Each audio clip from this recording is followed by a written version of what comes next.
Cause I'm a broken soul, yeah, trying to find his way. And I pray to God that I will someday. What's going on, guys? Welcome to another episode of the Vulnerable Reps podcast, where we have workouts and deep conversations. And today's special guest is Steph Bartlett. Steph Bartlett. Steph Bartlett. I think that's right. And in today's episode, we're going to be talking about what it's like to be in the party scene, but it leads to prison, and how he actually got out of prison, because a lot of people go to prison and when they get out, they go back in. They know how to come back to reality and how to build a life, or they go back into the party scene, right? And destroy their life some more. But in this story, you're gonna see what he did to overcome it and to change his life to better it. What's up, buddy? How you doing, brother? Good, dude. Thank you for being here. Thanks for having me. I appreciate you. For those who don't know you, tell us a little bit about yourself. Well, my name is Steph Bartlett. I'm originally from, originally, as we discussed earlier, West LA, but we left at the ripe old age of 10, so I don't really count it. So basically grew up in Huntington Beach, Surf City. That's right. Did all that good stuff. I'm a construction project manager now, which we'll get into that because I picked this trade up while I was away. Started my career as a computer network engineer. Nice. And that's what led me kind of into the party scene from there. All right, well, I'm looking forward to hearing all about when you went away. Yeah. To get that craft. And again, just thank you again for being here. You're going to guide the workout today, okay. So I'm going to follow you. All right, let's do it. All right, where are we going to start? What do you do, more like bodybuilding style lifts? I do. Yeah, okay. Yeah, I love that. Mostly strength training style for the most part. Let's do a little warm up here. Okay.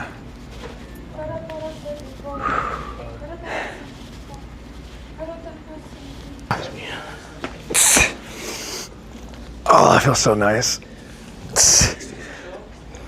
9 p.m. pre-workout workouts? Bro, first time I work. I'm usually going to bed right now. What time do you have to wake up for work? I usually get up at construction, baby. I'm up at 3 a.m. Oh.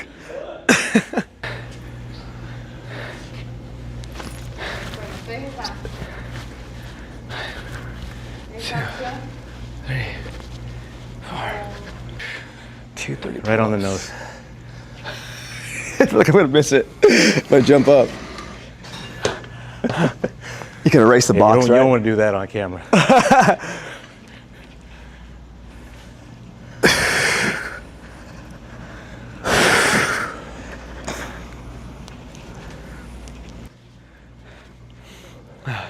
What's the lowest body fat you've been? Probably about 7. 7? Yeah. For a while, though. It was all right. What was the topic on? Just one of the usuals where you just get some kind of heavy hitters, a couple of heavy hitters up there and just ask questions. Yeah. Nice. Similar to what you and Kat did. Gotcha. When things are going really good, why are we looking for God? Yeah. Right? So, at least that's been my experience. Yeah. Especially walking the yard of a level 4. I can't wait to talk about that. Oof. Nothing but God. It reminds me of when I was, and we'll talk more on that too, but like even when I was traveling in, third world countries for 6 months, there's moments like that. To me, that's scary because I'm like, they have AKs on you. You don't know what they're saying. And they're just like looking at you like, what do we do? Like, I don't know what they're saying, and there's no phone service. We're across the world in a third world country. I'm like, they probably could kill us and get away with it. Just thinking that, it's like, what do you do? I'm like, God, you better be real. Pray. God, I swear to God, I've been believing you. Yep. I know you're here with me, right? 100%. There you go.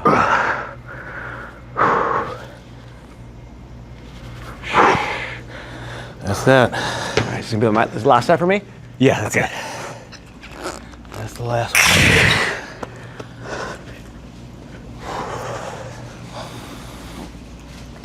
All right.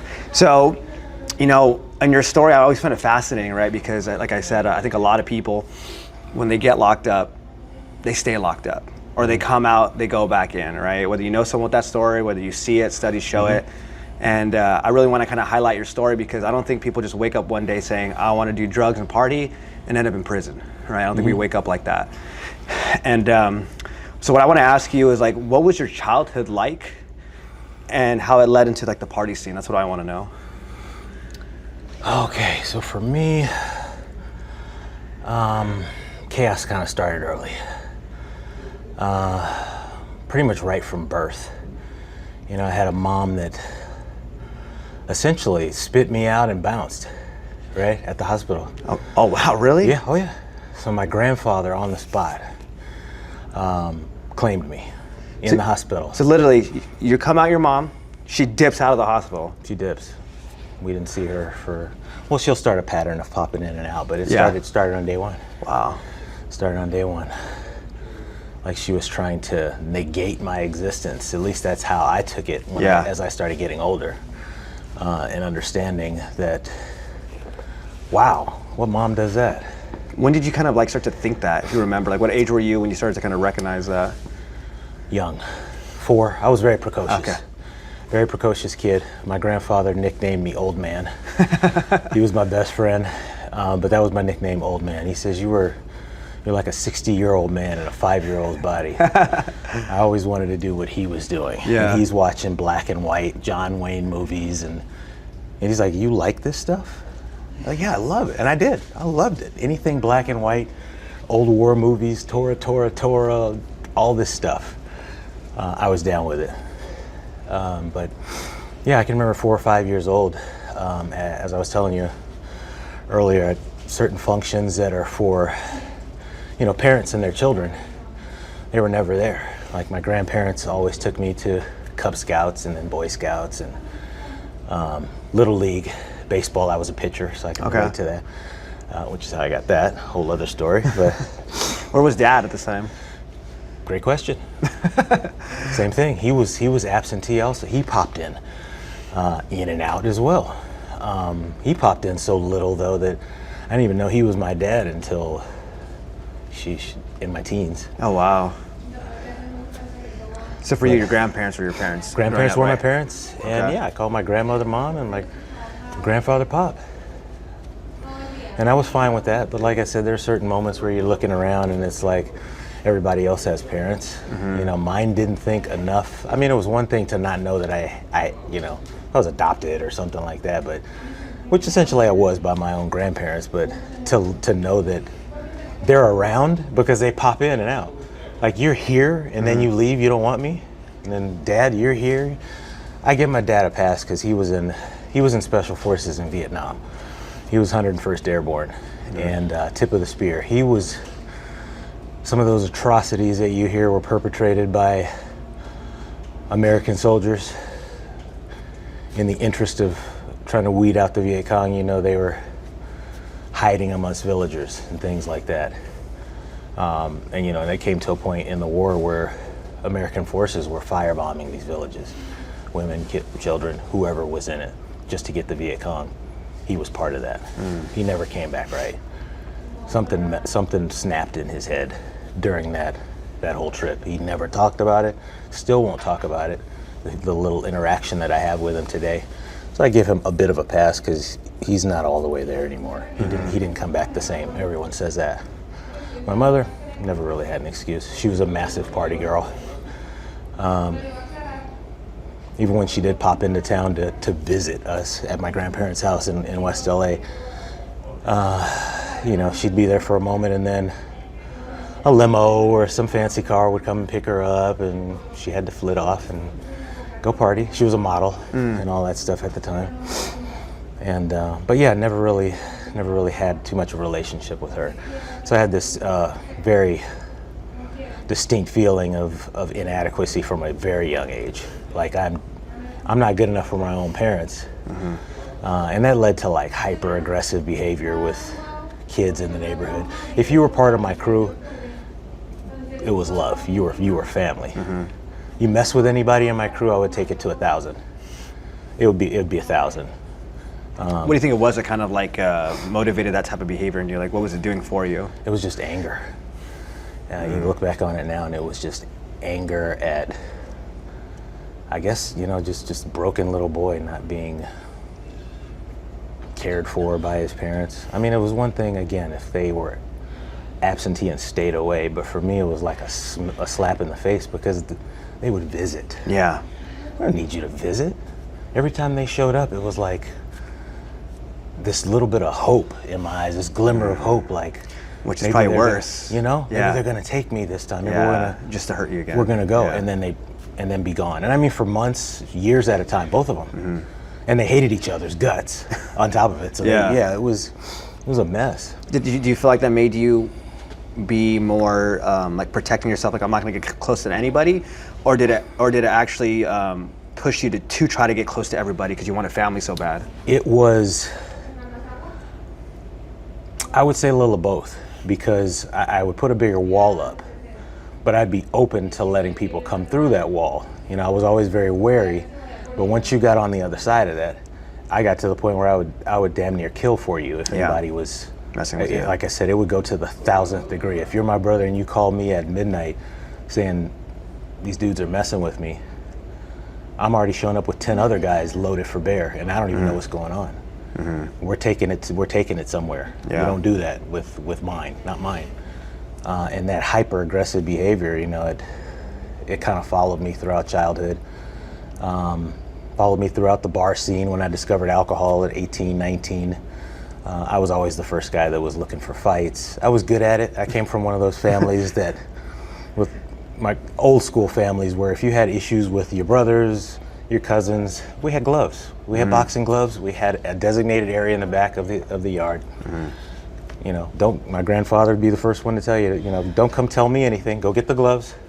You know the rules. First one to drop a knee is the loser. And then you shake hands, hug, and get out of my face. Go about your business. That's how I was raised. So I was taught early on that men settle things with their hands, and in lieu of that, with alcohol. So I took to both of those things as I got older.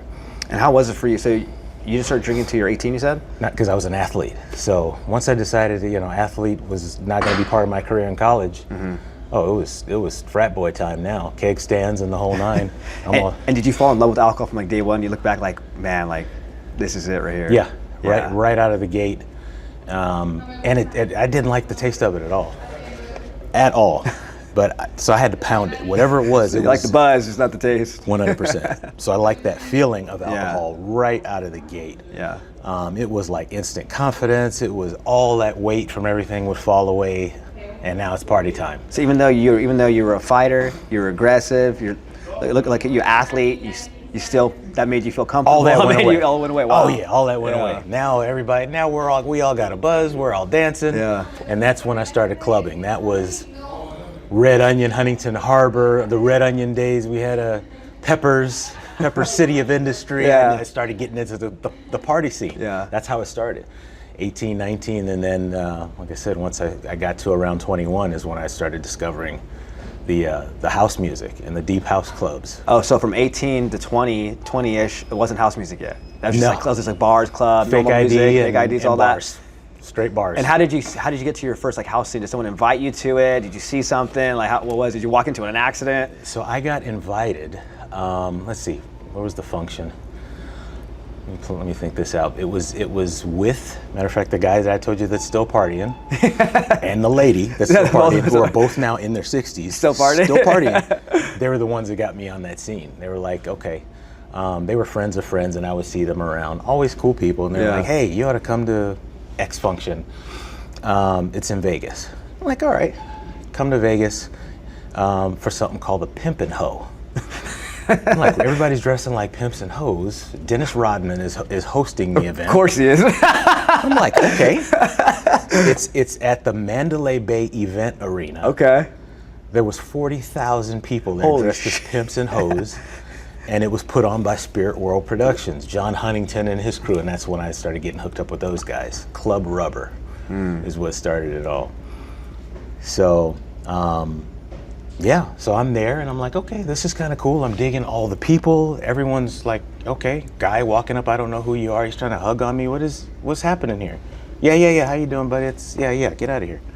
I'm like, bro, why is everybody trying to hug me? He's like, here, try this. I'm like, what the hell is this? He's like, it's ecstasy. Just try it. I'm like, I don't know what the hell, bro. All right, fine. Screw it. Peer pressure. Took it. sitting there, got a little nauseous. He's like, just give it a minute, you'll get past that. And then when that thing hit, every color in the world was lit up. The music, I could see the music. Yeah. I didn't just hear the music, it was just going. It was just house music, whatever. Just techno, whatever. I didn't really care for it. Now I see the music. I can see the notes. I'm writing the notes. Everybody's love. Everything was love. Yeah. And that's how it started. Wow. That was the event that set it off. I was like, this is what's going on here? There's like 40,000 people here. No one's fighting. Everyone's fighting to hug each other. Everyone's complimenting everybody on everything. I'm suddenly barely talking to folks I hadn't seen in years. Now I'm having full 3-hour conversations with folks I couldn't stand like 2 weeks ago. Yeah. Like, okay, this is it. This is it. I don't even need the alcohol anymore after that. Yeah. That was like a side thing. So. And that's how it started. That's how it started. That's how that club thing started. I was like, we're on the hunt for this every week. So let me ask you this before we go to the work on the next phase and we get into like the nitty gritty of the party scene and all that. Why do you think? Some people might have that experience too, right? They take ecstasy for the first time, but they might be like, yeah, that was cool, but I really didn't. I'm good on that. Why do you think for you it was like, whoa, like this is what I want my life to be now? Because I was constantly searching for something. I was missing something, you know? I had what I would figure out later on was a God-sized hole that I'm trying to put everything under the sun into it. And certain things were like, no. Alcohol, okay, this could be it. This is good. And it's like, all right, I wake up I'm hungover, I feel like crap. And I get to this event, it's not just a pill, now it's a pill and the music and everybody's love, and it's like, this is it right here. This is gonna fill the hole. And I thought it did fill the hole for, several years until it led me where it led me. Yeah, I love that. Well, yeah, so yeah, let's get to the next part of this workout. Okay. And then in the next part, I wanna hear about the party scene, what it was like all the way to the downfall before getting locked up. Okay. Get all that stuff. All right. Perfect. Let's do it. I just remember I was talking to someone the whole time, and the guy goes, bro, I'm not Brandon. I'm like, wait, what? You're not Brandon? He's like, bro, I don't know you. I was like, holy crap, I thought you were my friend this whole entire time. He goes, look, I was so eat out. I'm like, where did my friend go? Because they're so loud and everything, you know what I mean? You're kind of just like, where'd everybody go? I do. And then for some reason, you always find your friends, though. You do, every night. Every night. By the end of the night. Sometimes in the parking lot. Yeah. You find them. Yeah. Experiences with that. Yeah. Everything went back to ecstasy.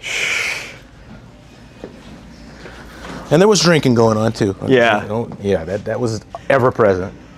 Ever present. Yeah, that's nuts. Yeah, I got really close to like a lot of DJs, so I was always invited to like the underground parties, the after-hour parties, getting free. And then I've always done video work, so what I would do is I would trade off. I would do, hey, I'll film your set. And then they invite me to all the things for free and stuff like that, get backstage. You ever pass out at a rave? Too much ecstasy? Not. Never got that? Okay, yeah. I would never, nope. Yeah, same here. Because I needed to be I was ever the guardian for the crew. Always the guardian. It's another thing about me. I was maniacal with that shit. You're always like the protector? Always. Yep.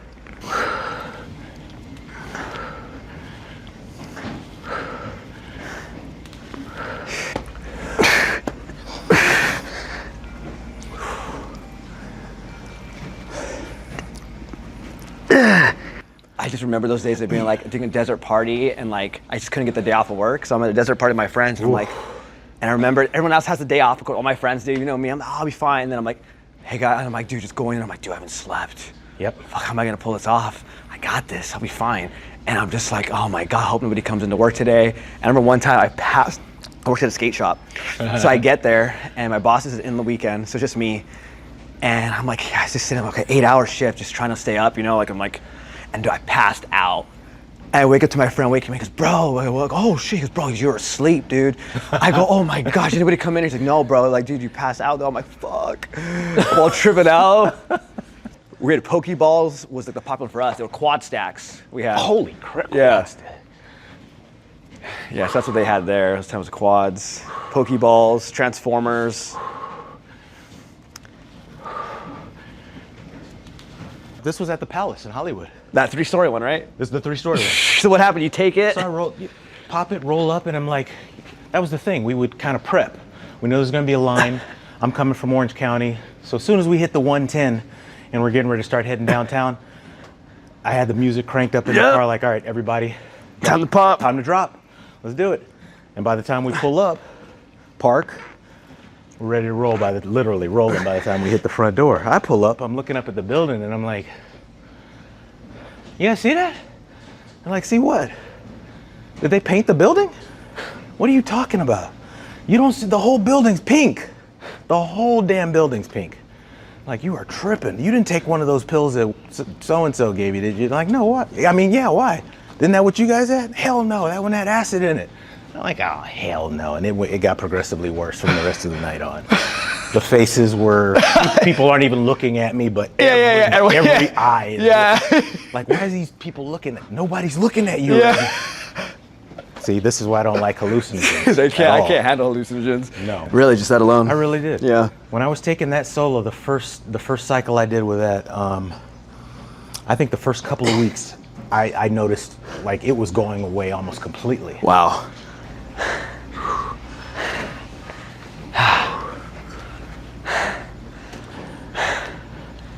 So holy go, let me get some water. Grab some water real quick.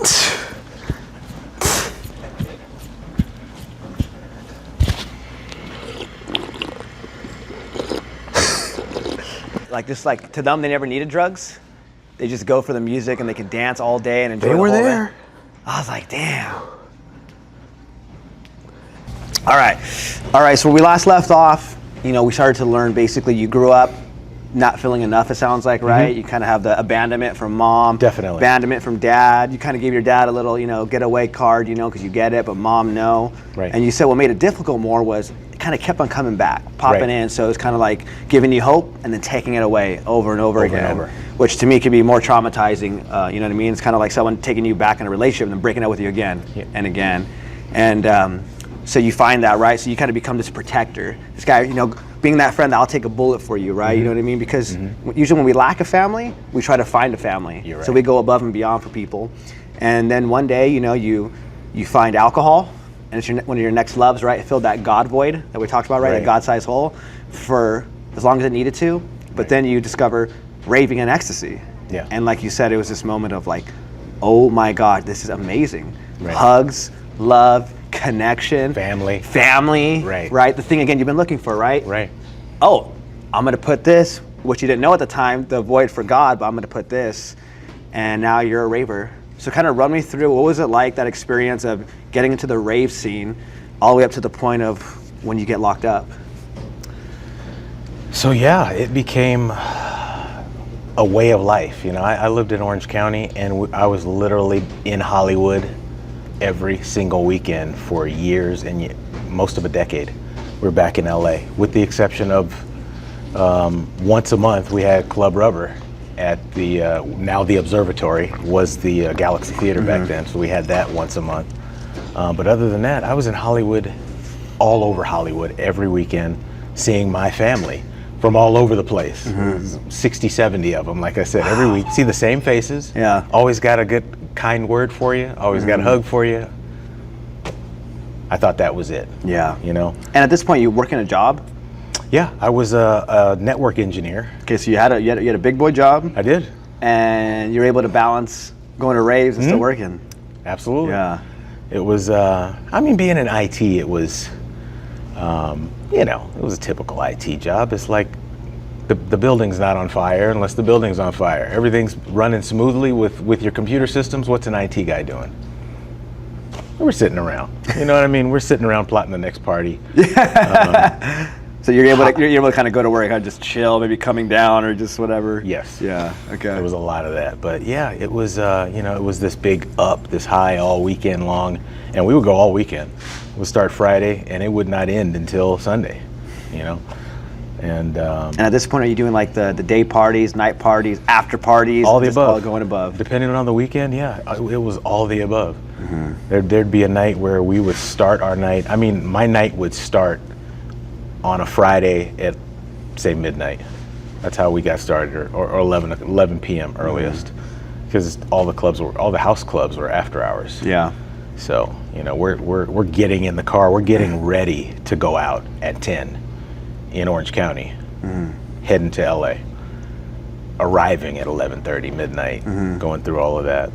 And then the club went from like midnight to 7 a.m., the one we used to go to.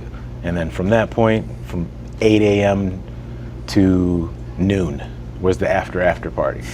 And then there was sometimes one after that went from noon to 5. It wouldn't stop. And it got to a point where even that stuff was exhausting, but I couldn't stop. All the fun aspects of it for me, or what I thought was fun, I couldn't let it go. It became an addiction. The lifestyle became an addiction, because a lot of those times it wasn't even about ecstasy or whatever we were taking. For me, it became the people. I was going to say that it's almost like we feel pressured to continue that lifestyle because it's not the drug, but it's the environment. It was the people, the environment, the connections, the family. Correct. That you've been yearning for. Correct. Yeah. That's 100% correct. Because there were some nights where I'd look back and go, all I've had tonight is Red Bull all night. A bunch of Red Bull tonight, nothing else. It didn't occur to me to take a pill or have any alcohol. It's like I was actually sober all night tonight. How weird. So there were those moments, and so it was really the lifestyle, and then the false family, I realized, because, once it hit the fan, everybody scattered, like roaches when you hit a light in the kitchen. When that all came crashing down, but it went on for some years and years and years, and, and one time I ended up in a vehicle completely wasted and cause a massive pileup on the 405 freeway. Massive pileup. 2 people get killed in this pileup. And that was when something broke. Something really broke in me when I found that out. And I had to find it out because I woke up in jail. Wow. Woke up. So you don't remember it? No, I still don't remember it. I still don't have a recollection of the actual accident. I have a recollection of the events leading up to it. I do recall that I got into an altercation. This is like where it starts deviating into full-on movie stuff. So, as I was getting cut off at these, there's some bars that got closed because of this accident, because of me in this accident. In the Irvine Spectrum, there was a place called Rock Bottom Brewery. That's where I spent most of my time that night. And then the second part of my night was spent at Fox Sports Grill. Both of those places were closed down as a result of this. So my last place, I got cut off at both places, but the final place, Fox Sports Grill, I know there was this jerk that was at the bar. I wasn't really paying any attention to him, but he was just kind of looking at me weird. I was looking at him weird, and whatever. I wrote it off at the time. I'm stinking drunk trying to get my car out of valet. Which at the time was a supercharged SS Camaro. Probably not what I should be driving intoxicated, but I had done it before, no problem. Really drunk tonight though. So calling for the car, everyone's like, no. Normally you're okay to drive, but tonight, no, you're not driving. Okay, fine. Call my wife at the time to come pick me up, drive my car home, whatever. She catches a cab, gets over there. She's driving me. I'm sitting in the passenger seat. As we're pulling out of there, we're at a traffic signal coming out of the Irvine Spectrum. There's a Corvette in front of me, and I got my T-tops off. It was a hot summer night, and the light goes green. He's sitting there. I go into hyper-aggressive mode, as usual. I'm yelling, I'm honking, I'm drunk. Go, what are you doing? Yeah, yelling, hey, go, what are you doing? Guy gets out of the car and he's got a gun in the front of his belt. Now normally, I had a gun in my car most of the time. That night, my gun was not in the glove. That was God in action the first night. It was highly likely that I would have shot that guy if my gun was there. In that state, in the passenger seat, through the roof, he was on my wife's side of the car with a gun. I jump out of the sunroof, dive down the hood. And by the time I get up at his feet, he's got the gun drawn down on me. Wife jumps out of the car, she's yelling at him, she's yelling at me, everybody's hollering. This guy kind of freaks out, tucks his gun, gets in the car, and from the left turn lane goes across 4 lanes of traffic and goes right. At this point, I jump behind the wheel. I'm getting us out of here. I'm in hero mode now. We got to get the hell out of here. Now I'm driving. I go left. I get on the freeway, Irvine Center Drive, looking in the rearview mirror. This guy's behind me. He's following me. I know he's got a gun, so in my drunken mind, I'm thinking he's trying to kill us. I don't know who this guy is, right? So yeah, I hit it. I hit the pedal. The boost kicked in. I'm down the freeway. He's not catching me. But at that point in time, I am weaving in and out of traffic, and I nicked somebody, and it caused a chain reaction. Pile up, probably 20 some cars piled up on the freeway. This guy kept going, blew by. So that's the last thing I remember. Wake up in county jail. Officer comes to my cell. I'm sitting there in my pool of my own vomit. I had been throwing up, apparently. I'm covered in vomit. And the guy says, you killed some people out there tonight. And I'm like, what are you talking about? Like, where's my phone call? Still aggressive. Like, screw you. I don't know what you're talking about. Let me make a call. I called home, talked to my wife, and she confirmed. She's like, yeah, it was a big accident. We think you killed at least one person. And then at that point, I kind of broke down right there. Just started bawling. I didn't. What was that like to hear, to wake up to that, that moment, if you remember, what was that like? It was like a nightmare. It was like living a nightmare. Completely surreal, like this is out of body experience to already wake up in a place I'd never been, in jail, in the grimiest jail, to that, covered in your own vomit, like already confused, like how am I here? What is happening? Oh, and you killed people. What is happening right now? Whole world just completely upended right there on the spot. At that time, they charged me with vehicular manslaughter. So I bailed out. I think it was like $50,000. We bailed out right away. I was there just as long as it took to get bail, maybe 17, 18 hours. Mom pops up out of the blue. I talked to your grandparents. They told me what happened, and I'm like, yeah. I'm like, what do you want? Well, I have a buddy that may be able to help you. Give him a call. Gave me his number. It's Christopher Darden from the O.J. Simpson trial. Apparently is her friend. So I called Christopher Darden up. Go meet with him in L.A. Proceeded to give him $100,000 to defend me on a manslaughter case. He's like, this is nothing. I get these knocked off all the time. I'm like, this is not LA County, this is Orange County. And sure enough, for my arraignment, they hated his guts. And I'm just seeing it going from bad to worse. The judge in my case went to law school with Christopher Darden. They hated each other in law school. I'm like, this is not happening. Mm-hmm. This can't be happening right now. And that's pretty much the way the trial progressed. Once they saw Darden, they're thinking, okay, he's showing up with a high-powered attorney. We're going to kick the charges up to murder, because he's going to get him knocked back down. We don't want him to get you off completely. And they were candid about it. This is what the DA is telling me. Got rid of the regular DA. We're going to bring in a deputy DA now. So you got Darden. This is O.J. Simpson Darden. I'm like, but and in retrospect, I'm thinking now that I look back and go, why would I hire somebody who couldn't even convict O.J.? I could convict O.J. But yeah, long story short, he did not get me off, and in fact, he did not even get the murder charges reduced. So even though it was my first DUI, my first offense of any kind, I got a life sentence. They gave me 18 years to life. Oh, shit. And we were all confused, like, how is this possible? I was the second person in the state of California convicted on what they called implied malice murder. Implied malice murder means you can appreciate the risks of what you were doing at the time that you did it, and it caused injury or death. Like, how did we get there?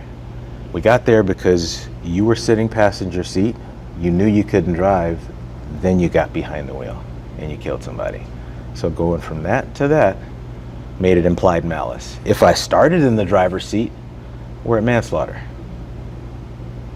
That little nuance threw all first offender sentencing out the window.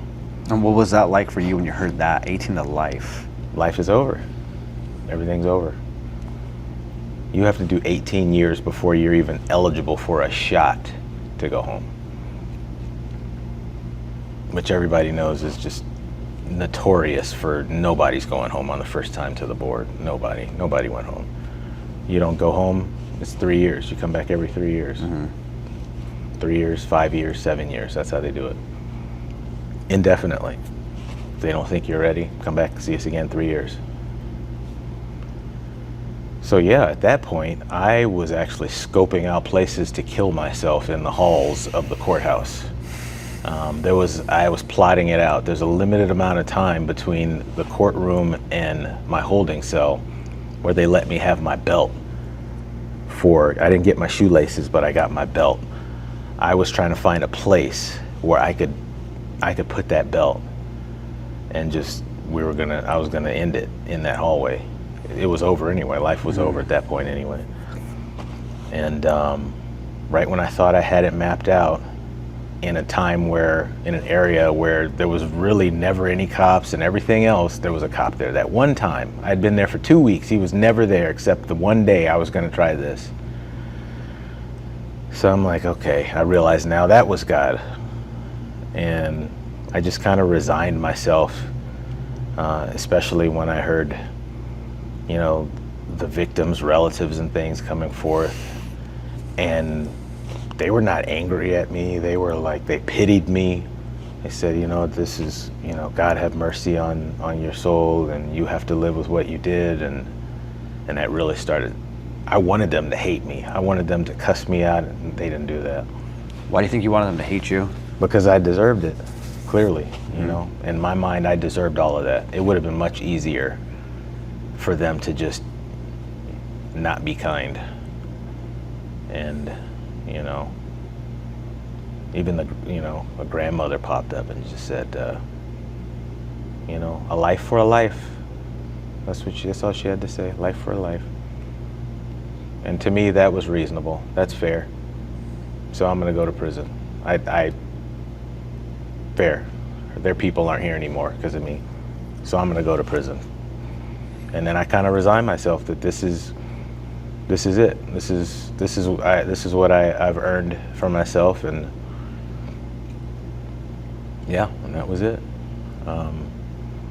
Filed appeals, a couple here and there, but it was too much of a wobbler in this state with the way they convicted me. It was such a strange way to be convicted. Like I said, I was only the second person in California history to be convicted of this in this manner. And they still use my case at law schools, from what I understand now. Someone said they saw my case the other day. So it's still a very unique, crazy case to have never had a DUI and to be convicted of second-degree murder. But yeah, I resigned myself to that, and you lose everything. Wife hung in there for a little while, but she faded away. All the party family, they faded away immediately. A couple of them would show up at the trial, 10, 15 of them, and I was in county jail almost 2 years fighting the case. And by the end of those 2 years, when I lost that trial, there was nobody there. Just my wife and grandmother when she could come. Yeah, that was it. So there went my so-called family. And you figure out pretty quick when you get in that kind of trouble, and then when you get sent upstate, it's even worse. These places are in remote areas. I got sent to a place called Centinela That was actually my second stop. My first stop was Calipatria State Prison. This is out in the desert, man. This is out in Imperial Valley. The nearest town is Yuma, Arizona. We're like right on the border, Calexico and all that out there. And yeah, nobody's coming out there to see you. It's like you hardly get any letters. You're literally dropped off the face of the earth. You can only make a phone call every few days for 15 minutes. So I don't know many relationships that would survive that, but you know, to her credit, she hung in for almost 8 years. Wow. She hung in there. Would come and visit, you know, 3 times a year, 3-4 times a year, because it's like a 4-hour drive. It was like going to Vegas in a different direction. Do you feel like when you got locked up too, would you say that, were you built to be locked up in prison? Do you feel like it was easy for you to kind of adapt to it, or do you feel like that changed? When you had to adapt, you had to change in it. Oddly enough, it was something I used to joke about to my friends. I used to joke with them about how, like, I have to be looking out for you guys. I'm the only one that could ever survive prison. I always used to joke about that. I'm the only one that could ever survive prison. I already knew I could survive prison. It was not a, you know, I'm probably the only one that had kind of an intimate experience with it from an early age. My grandfather ended up in prison over some incidents with my mother and her boyfriend. Another very kind of visceral, one of those crazy gotcha stories. But yeah, 10 years old, my grandfather went to prison, so I lost my dad again when he went to prison. Quick synopsis of that: my mom's boyfriend was beating on her at the time, and not the best mom, obviously, but still her, you know, his daughter. Went to look out for her, and this guy didn't know who he was messing with. Put his hands on my grandfather. My grandfather put 6 bullets in him. Strategically placed bullets, because he's a ranger. Punctured a lung, actually punctured both lungs, severed his spinal cord, took out an eye. They tried to hit him with mayhem, life in prison. And the only thing that got him out of that was me as a 10-year-old sitting in court, open court. This man said, Mr. Houston, if you could do anything differently, what would it be? I would make sure that I had my .45 caliber instead of my .32, and I put all 6 rounds in his head to make sure he was dead. Okay. Attempted murder it is. And yeah, I was trying to kill him. I wasn't trying to maim him. I wanted him dead. These are things I saw as a 10-year-old. So I was in court with that. We were in court for 2 weeks with that. My trial was 2 weeks as well, so it's a lot of parallels with that. Visited him, he was way out. Lancaster, you know, my grandmother didn't drive. We used to take buses to Lancaster, RTD buses when I was still in West LA.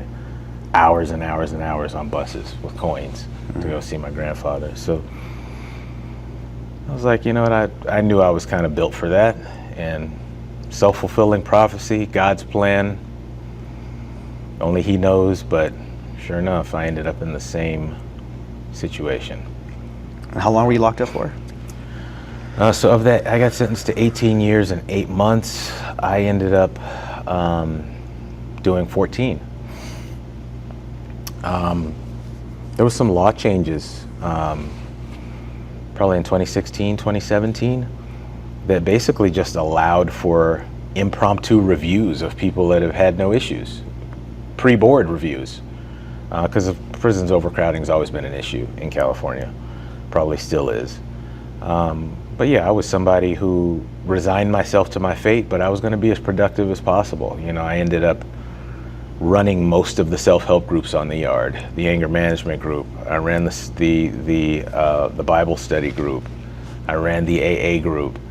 Probably 4 or 5 other groups. I was gone every single day, doing plumbing during the day, and in the evenings, self-help groups.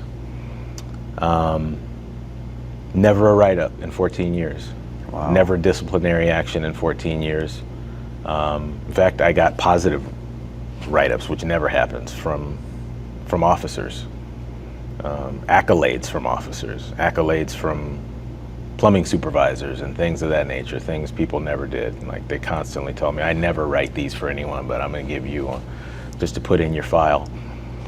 Got it work right there, just stacking my file, and some years later, I got called to the office out of the blue, like I said, in my 14th year. Mind you, at a prison I was never supposed to be at. I got transferred there, and it was like, how did I end up here? I was in the desert for all those years, because you have to, you know, went from a level 4 to a level 3. I was never supposed to drop below a level 3, because I was a life inmate. Electric fence, 3 fences, middle fence is electrified. I ended up at the same place where Robert Downey Jr. went to prison. Oh, no way. And while I was there, Suge Knight was on the opposite yard. I'm like, I'm at a celebrity. We always call this place Disneyland. California Men's Colony in Central California, San Luis Obispo. Yeah, slow. Beautiful. Yeah, Everything's nice place. green, Yeah. trees. I'm in barracks now. No cells. These are like old military living.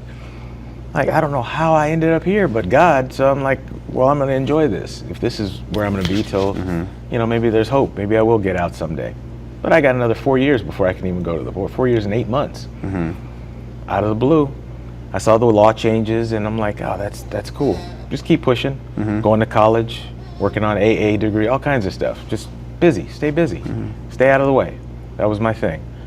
Always a good word for somebody, always picking somebody up. Keep busy, keep your feet moving. Standing around gets you in trouble around here. Called to the office, I knew something was wrong. When you get called to the office and you don't do any trouble, you're not in any problems, somebody's dead. So I'm dreading it. I'm thinking my grandmother died. My grandfather passed right before I went away. I get to the office kind of somber, and then the lieutenant's like, what's up, Bartlett? Pick your head up, man. What's up? What's that face for? What's that face for? And I'm like, what are you calling me to the office for? I know I didn't do anything wrong, so I'm like, who died? And he's like, nobody died, man. I just got a call from the governor's office. Somebody's been looking in your files. They want you to go to board. I'm like, what? He's like, are you ready to go to the board? I'm like, yeah, in like 4 years, right? He's like, no, we're sending you next month. You ready? Yeah, I'm ready. Let's go. What was that like? Unreal, man. Surreal in a whole different way. Like, what is going on right now? It's like you get into a motion of 14 years of doing a program, of working out, of training mentally, of reading, of praying, being guided by God. You just get in this, you get locked in, and then this happy monkey wrench gets thrown in your program. Like, I don't understand what's happening right now.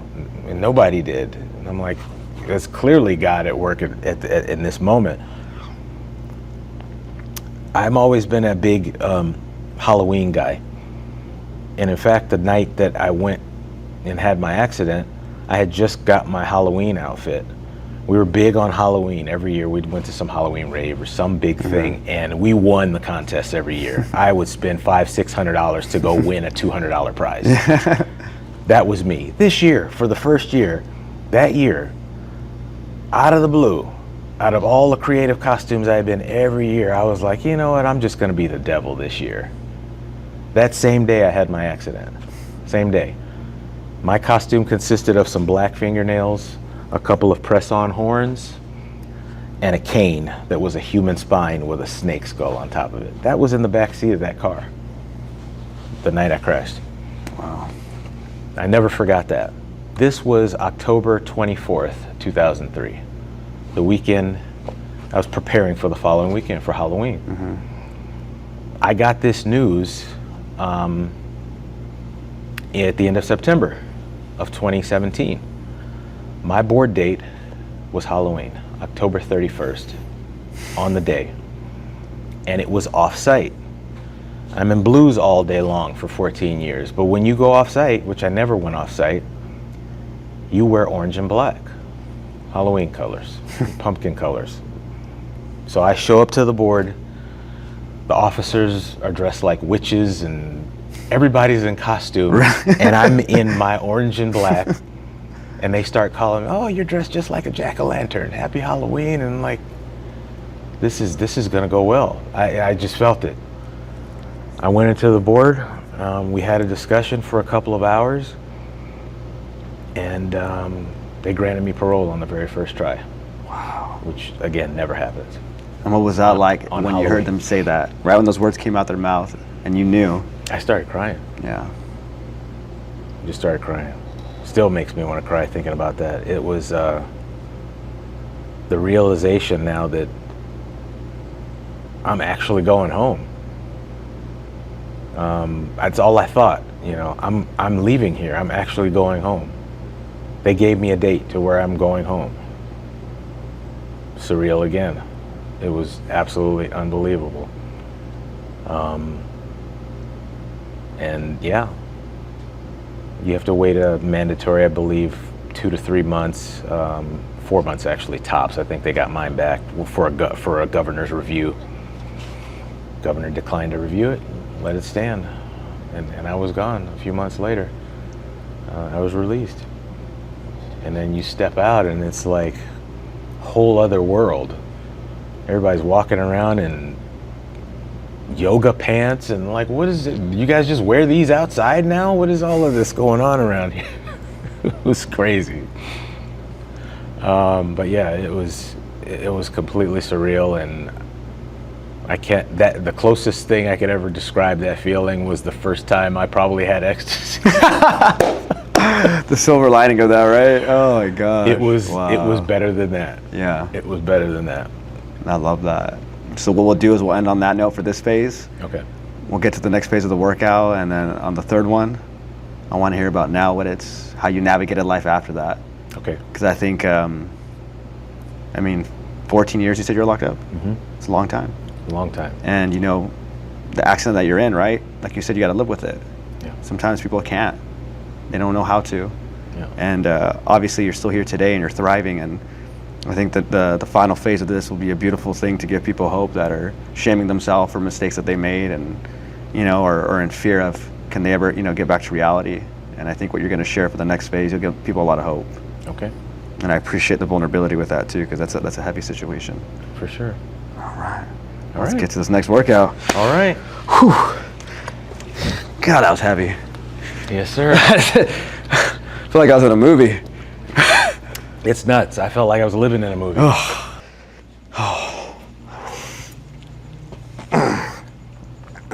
Do you ever speak at prisons? I haven't, but if I'm given the opportunity, I'd be more than happy to. Yeah, I feel like you do really well in that. Be more than happy to. Yeah.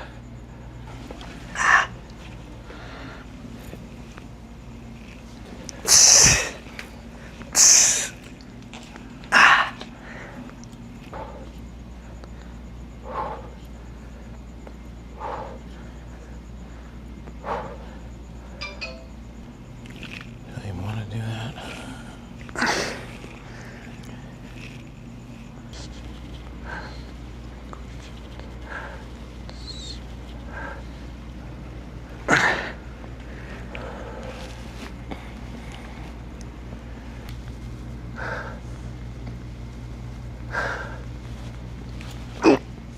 Yep.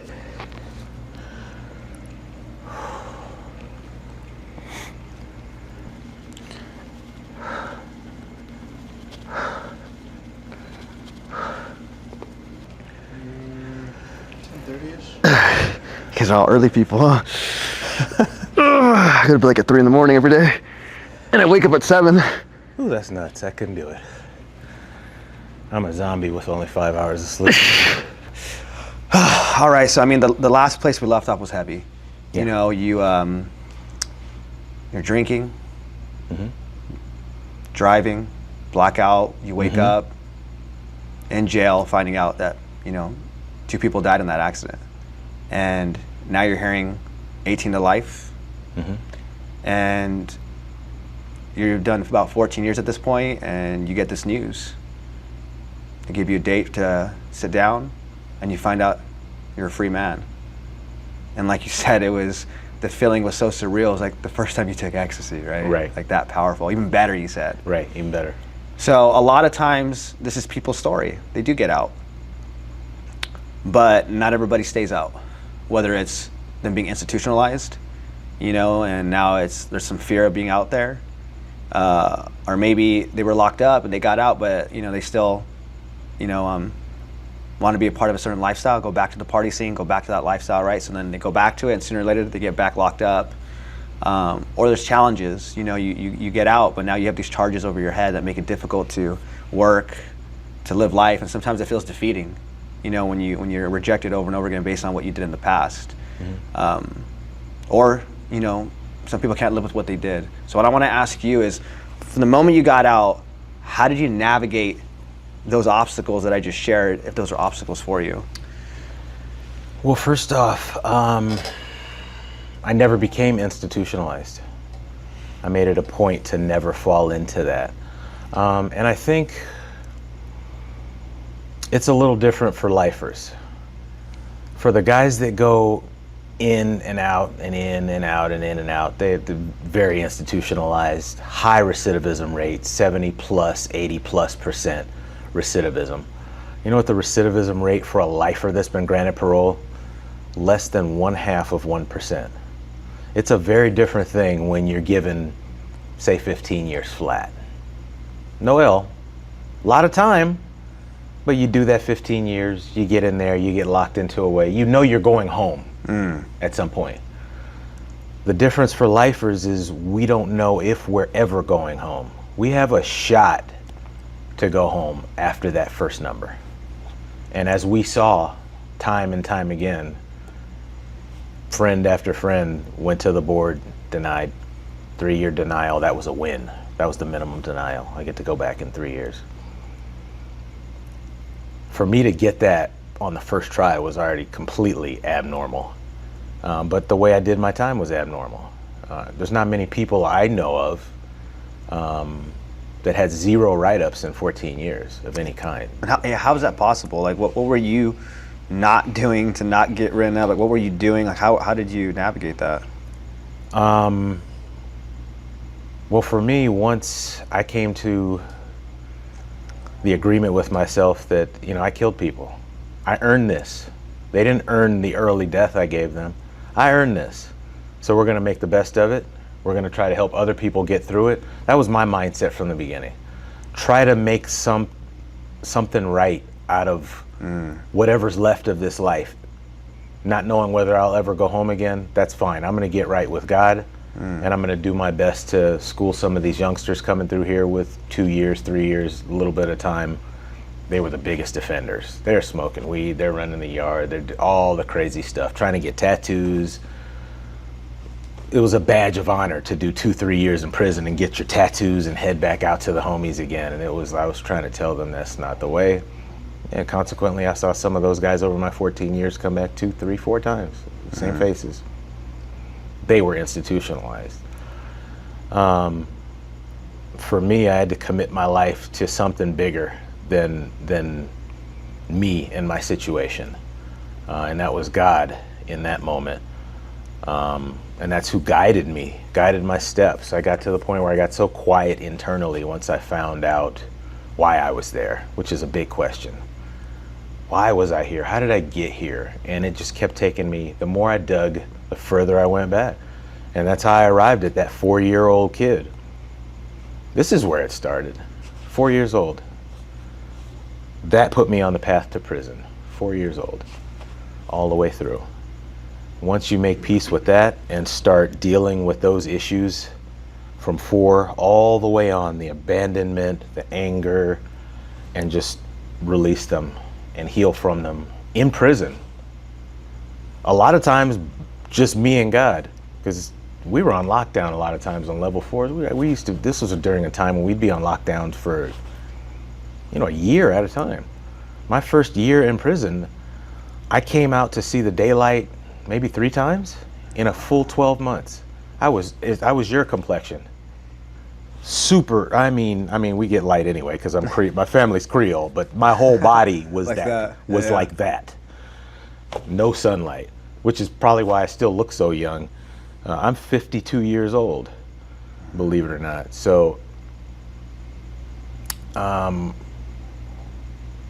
so once I made that agreement with myself, figure out why I got myself there, I walked around a little differently. I knew why I was here.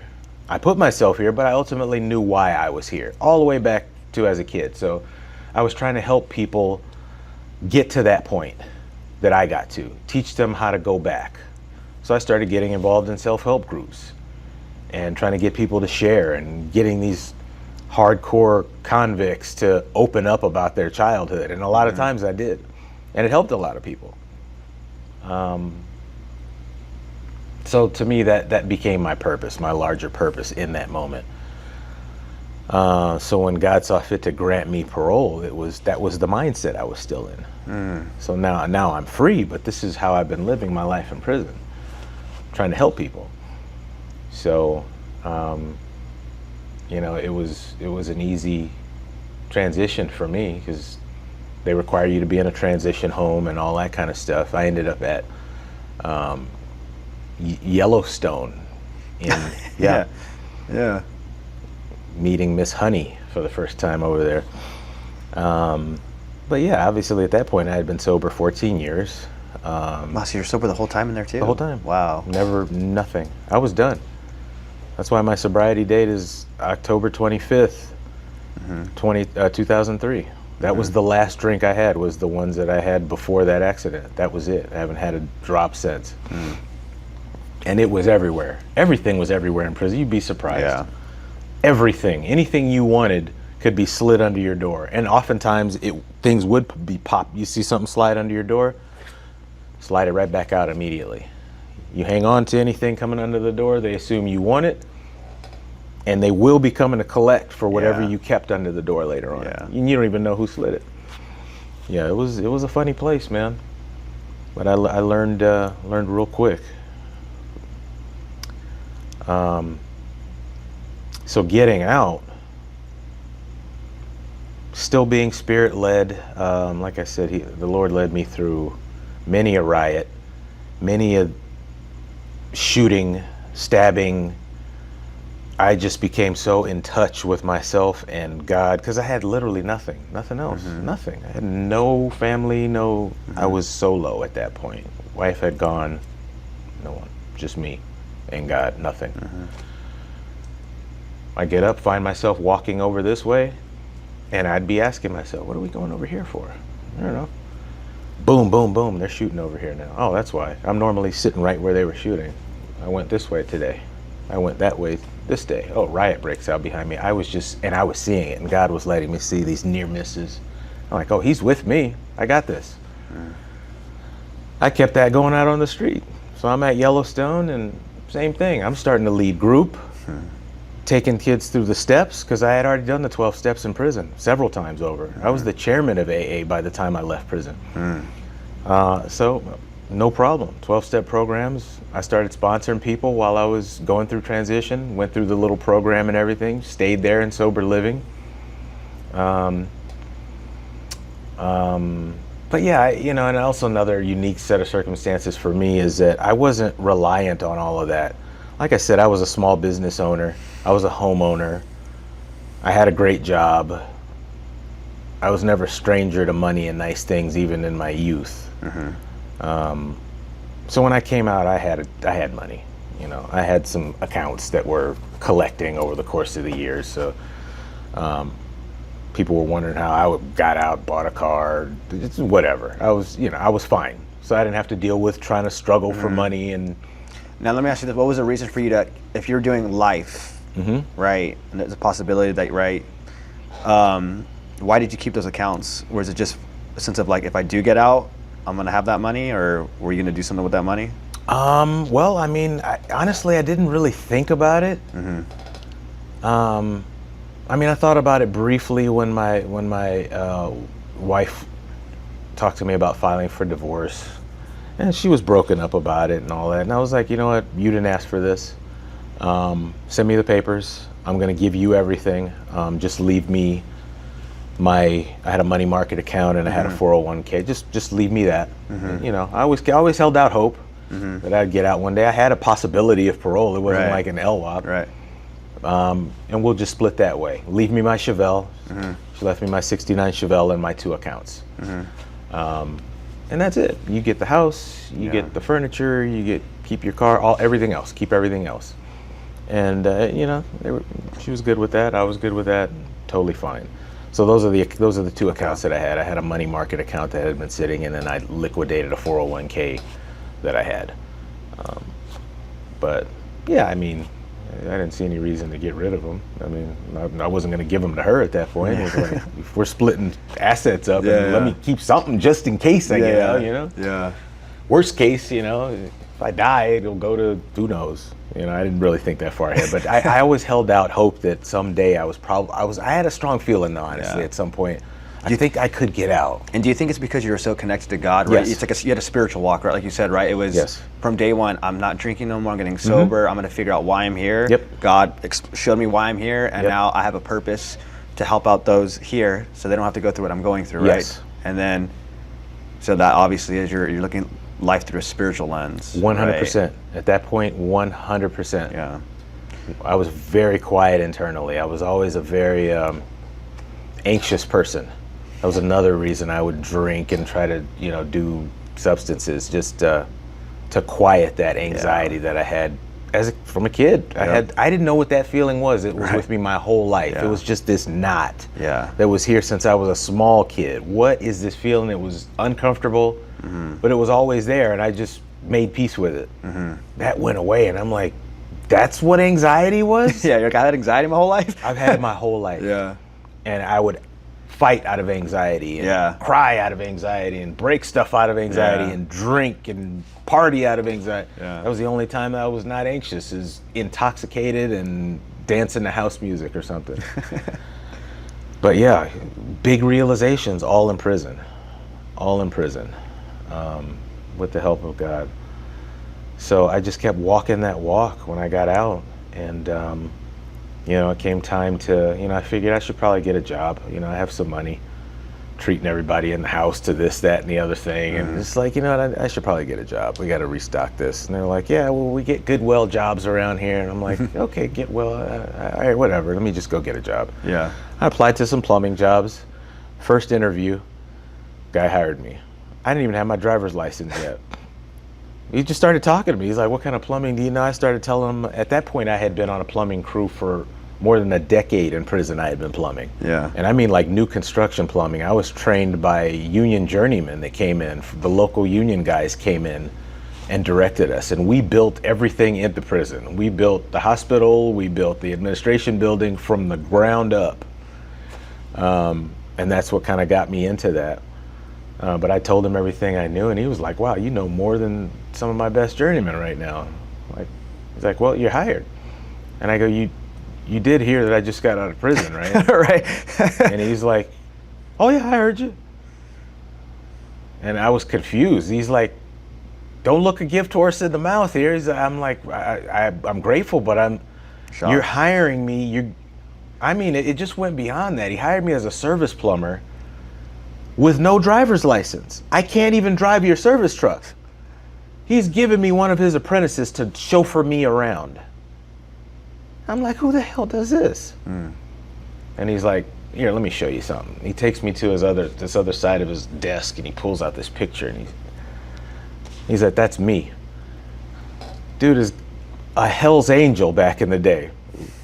Got his colors on. He's standing next to the Hell's Angels founder. And I'm like, holy crap, that's you. He's like, that was me 30 years ago.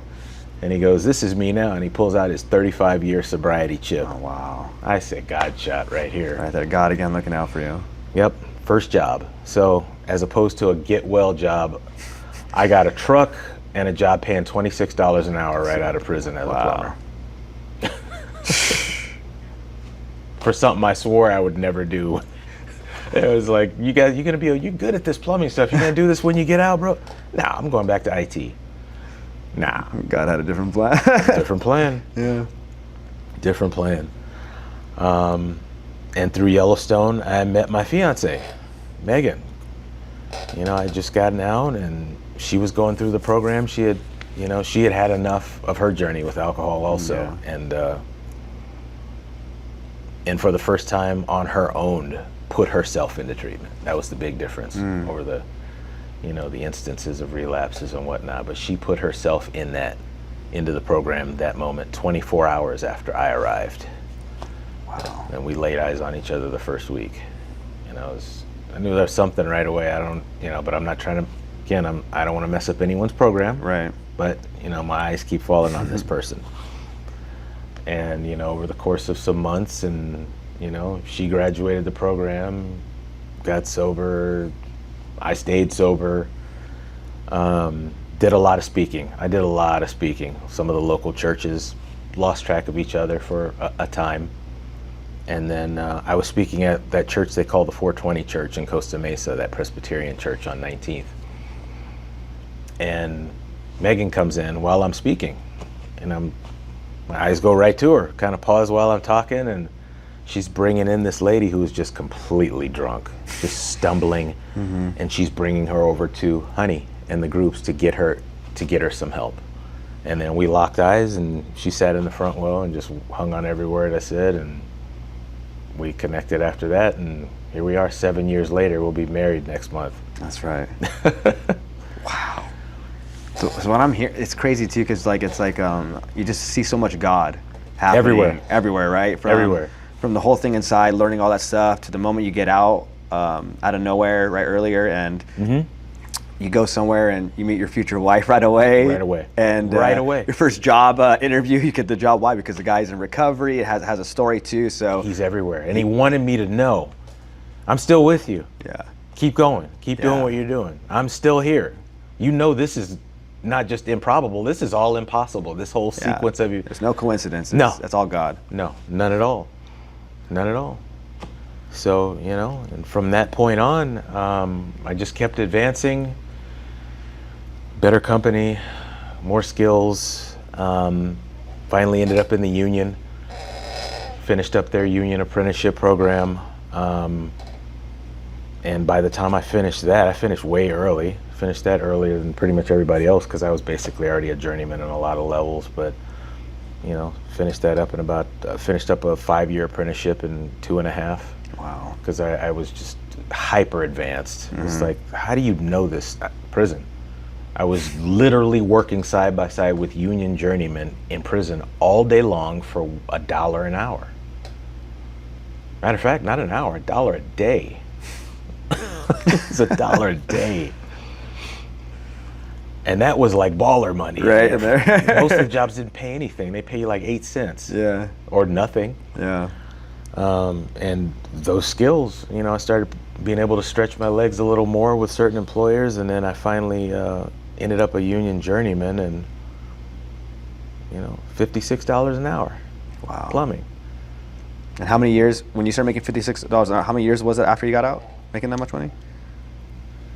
3. Wow. About 3 years. Yeah, about 3 years.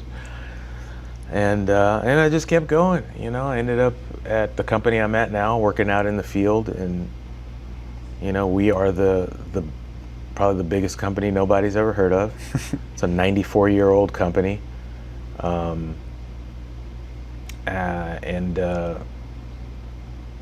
I've been promoted at that company 6 times at least over the last 4 years, and I'm currently out of the field now. I'm a plumbing project manager, so I handle large-scale construction projects. If we were building, say, self-made from the ground up, I'm handling all the plumbing blueprints, all that groundwork. I'm handling all of that before you guys start building, and then when you get your walls up, then I'm back doing the finished work in the bathrooms, getting your sink, your fixtures up. Or my guys are at this point. I'm not actually doing any work, but I'm designing. I'm supervising from start to finish. I'm bidding the job. Yeah. It's from start to finish. I'll bid based on what I know it's going to take monetarily, hourly, and manage the project from start to finish, and then move on to the next one. I'm blessed with clients like Disney. I do all of Disney, including the park, all the hotels, the park itself. One of my best clients, in fact. But yeah, all the Providence hospitals, they're all mine. So it's, places like that, when they need a plumber, they don't call Roto-Rooter, they don't call Joe the plumber. They literally call me when they have any type of plumbing issues, like the pressure equalization on Splash Mountain is off. The logs are dragging. I send some guys out and we'll get your pressure right on Splash Mountain so the logs are going through the track properly. Or Disneyland Hotel, the 36th floor, is having a pressure issue. Why? I can send somebody out and find out, and if not, I'll go out and tell them why. We'll figure it out. I'll figure it out. And then we fix it. And it's never cheap. Commercial plumbing is very expensive, extremely expensive, surprisingly expensive. Really is surprisingly expensive. To think that I would ever be making high six figures as a plumber. I'm still a journeyman plumber. I'm a project manager, but I'm still a licensed plumber in all 50 states. Insane.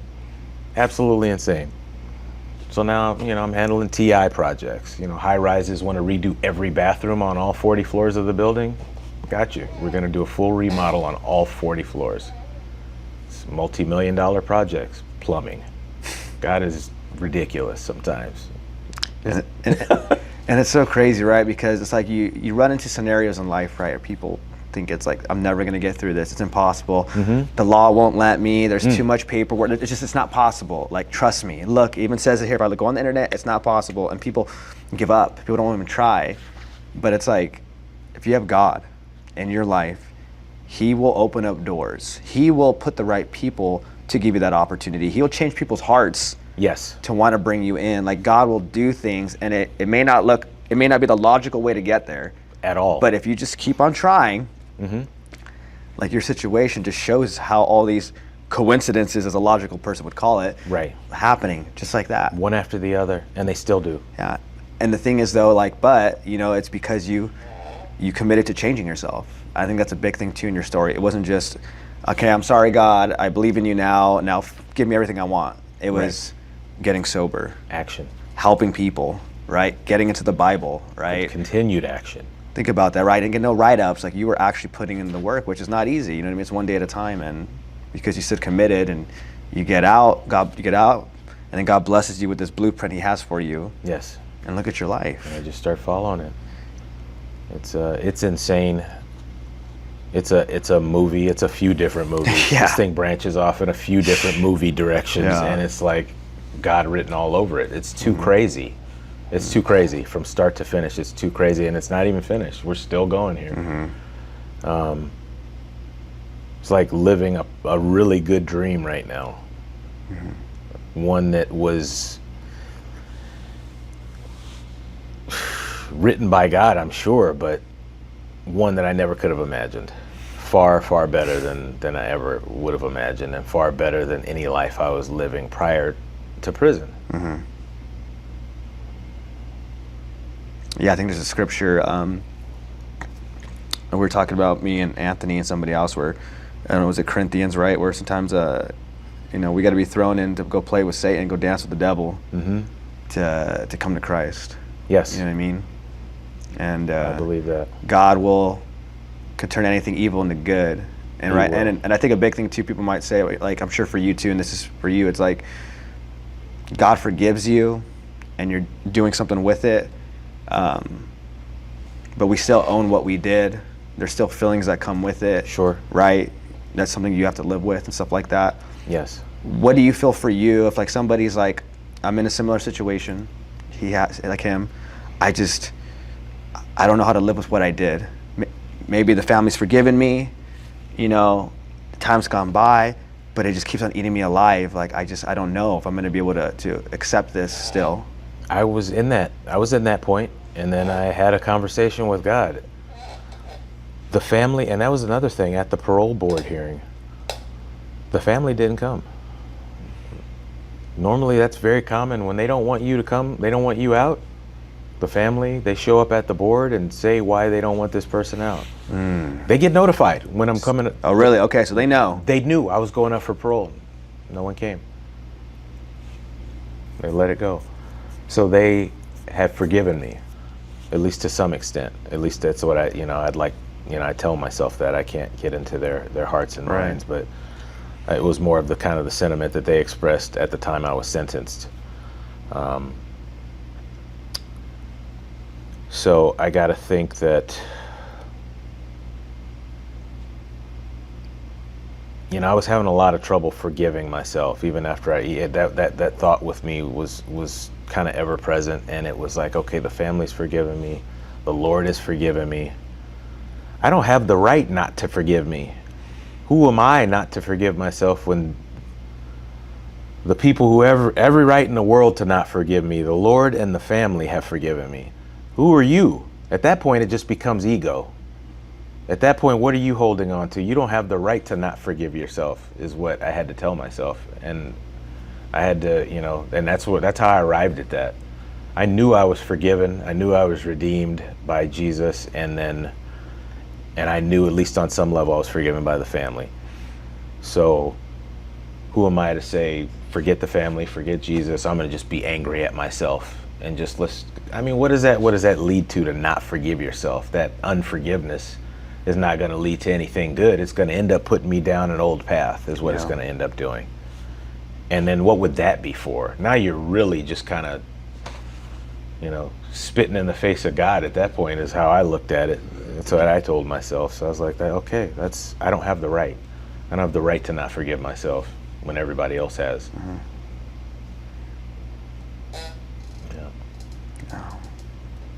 And that's heavy, man. I appreciate you sharing that. I think it's, I think there's certain things in life, right, that we can view as unforgivable pain, and I think that's when God's needed the most, right? And it's not that we take advantage of that, because you didn't. You know what I mean? You changed your life. You're helping people, and you're still helping people. And I'm sure that's a big reason why you're able to live with it as well, and continue to be able to live this life by continuing to. I'm always going to do good no matter what. Yeah. I'm always going to help that person. Yeah. Hear that person's pain. I'm going to show up, do whatever I have to do to make it right, living amends. I'll do whatever I have to do, because God forgave me. God gave you another chance. God's blessing you with a good life. And we can look at, like, I don't deserve this. Absolutely. But you're doing it for me. So I'm going to remember who got me out of this, who gave me another chance. And I promise to give that same love to people around me. Absolutely. I truly believe it's meaning applied to certain things is what keeps us alive. 100%. Like you said, without it, then it was for nothing. It could be a scary place. Absolutely. Mm-hmm. Absolutely. So I take every opportunity to give my life away in service. It was not, that's why I was at Restoration tonight doing my thing. I had to leave a little early. I had to drop the mic off to get over here, but it wasn't an option to not serve tonight. So you said, double dip it on serving the Lord. Yeah. Triple dip, if that's how it aligned. If we aligned for tomorrow night, great. But it fell tonight, so that means that we're doing both. That's how he put it tonight. The Lord put it tonight. He put it on your heart to make it tonight. So I'm not canceling any of the Lord's activities to do the Lord's activity. We just they're stagger them. Yeah, we're good. Yeah, absolutely. I love that. Now, for my final question before we close out, what would you want to say to the person that's broken today, that feels like there is no light at the end of the tunnel for what they're going through? What would you want to tell? You have 1 minute with them. What would you want to tell them? Jesus is the answer. The Lord is the answer. Seek Him, and you will find your answers. It may not be what you think you're looking for, so be open to that. A lot of times we will ask the Lord for patience, and He will send some unruly person to your way to teach you patience. Yeah. So be open to the way the Lord answers your prayers. He does it in the most unlikely ways, but He will bring you through. That is the way out. He allows you to hit the bottom so you can reach up. Hitting the bottom is all ego. Once you're down on the ground on your knees, like when I was locked up, I can't get myself out of here. That's exactly where He wanted me. I got no choice but to look skyward now. I got no choice but to get in that Bible. And that was one of the first things I clung to, was the Bible. And mind you, I wasn't in the Bible for years prior to that. I wasn't practicing Christian for years prior to prison. Years and years and years. And it was just like I had never left when I ended up in prison. The first thing a guard handed me during lockdown, we weren't allowed books, There was no TV watching. There was none of that. And he just saw me sitting there kind of, looking upset, and he goes, "Here." Guy slid a Bible under the door. I still have that Bible to this day. It's on my dresser. I look at it every day. So it's worn. The pages are all highlighted. They're all drawn on. The cover's completely worn off from my hands and touching them. And it is sitting on my dresser. I see it every day I get dressed as a reminder. He is the way out.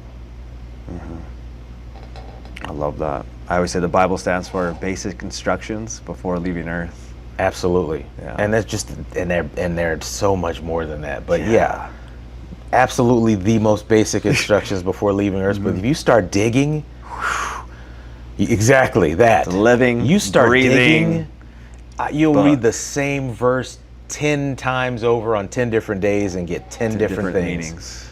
I said, there's no way this is not alive. Yeah. There's no way. Yeah. I love that.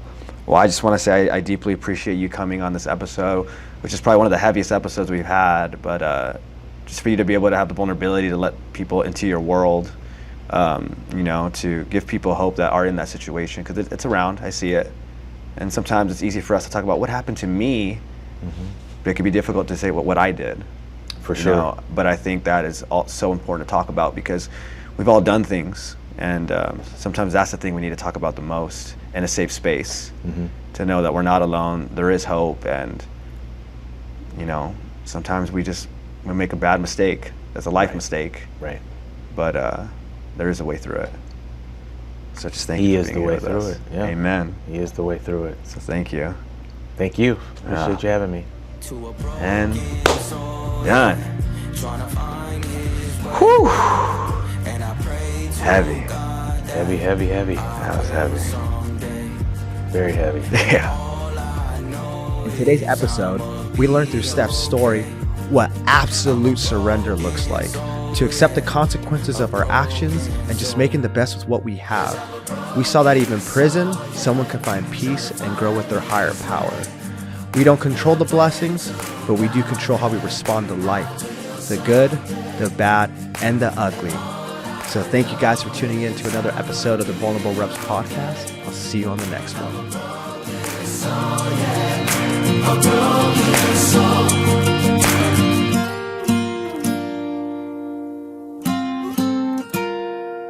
I'm gonna be okay.